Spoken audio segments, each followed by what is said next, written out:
Magandang araw po sa inyong lahat. Kagaya ng aking nasabi nung nakaraang report ko, ay patuloy ang pagre-report ko sa taong bayan tungkol sa mga kaso at saka sa mga impormasyon na nakukuha natin tungkol sa mga flood control project na hindi maganda.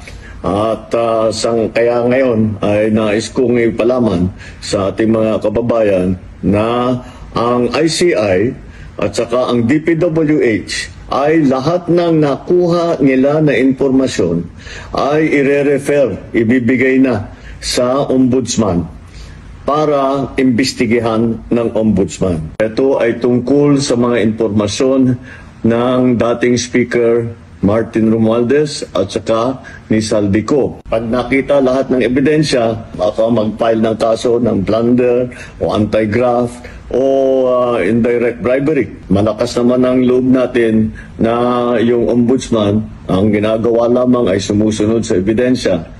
At kung saan tayo dinadala ng ebidensya, doon pupunta ang ating investigasyon.